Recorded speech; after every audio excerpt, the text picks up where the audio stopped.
আমরা পূর্বে যাই থাকে না কেন এটাকে ভুলে যেতে হবে, ভুলে গিয়ে আমরা যাতে নতুন অধ্যায়ে পা দিয়েছি এটা যাতে মনে করতে পারি।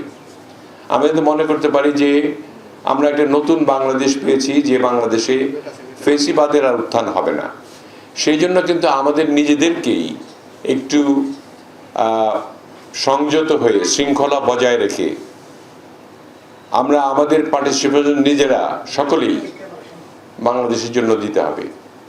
5টি বছর যদি আমরা চেষ্টা করি, নিশ্চয়ই আমরা সরকারের থেকে বুঝতে পারছি প্রত্যেকটি জায়গায় ভঙ্গুর, প্রত্যেকটি জায়গায় নষ্ট হয়ে গেছে, প্রত্যেকটি জায়গায় দুর্নীতির ছোঁয়া রয়েছে এবং বিস্তর দুর্নীতি ঘটেছে ইতিমধ্যেই।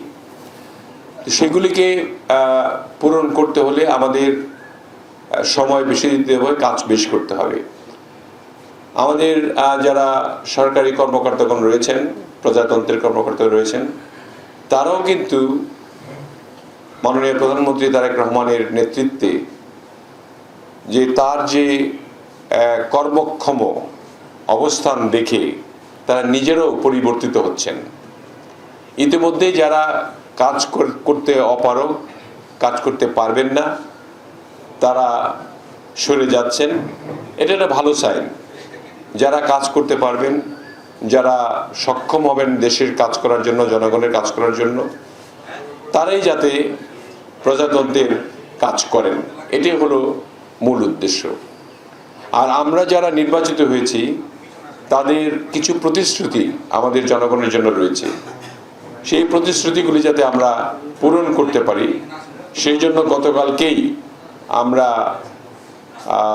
এই ফেব্রুয়ারি মাস পর্যন্ত কৃষি ঋণ 10,000 টাকা যাদের ছিল এবং তাদের সুদসহ মওকুফ করে দেওয়া হয়েছে।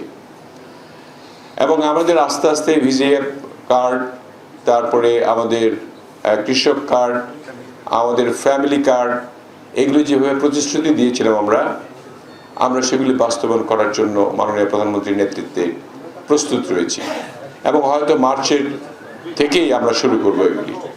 আমাদের দেশে বিনিয়োগ খুব কম। বিনিয়োগ আনার জন্য ইতিমধ্যে আমাদের কমিটি করে দেওয়া হয়েছে।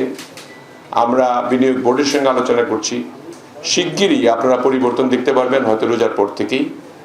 আমরা যদি সবাই একটু চিন্তা করি আমাদের দেশটাকে নিয়ে, আমাদের দেশের সার্বভৌমত্ব নিয়ে, সকলে মিলে আগের কথা চিন্তা বাদ দিয়ে দেশকে বাঁচানোর স্বার্থে, পরবর্তী প্রজন্মকে বাঁচানোর স্বার্থে এবং দেশকে একটি উন্নত দেশ হিসেবে পরিগণিত করার জন্য সকলে আসুন ঐক্যবদ্ধভাবে কাজ করি।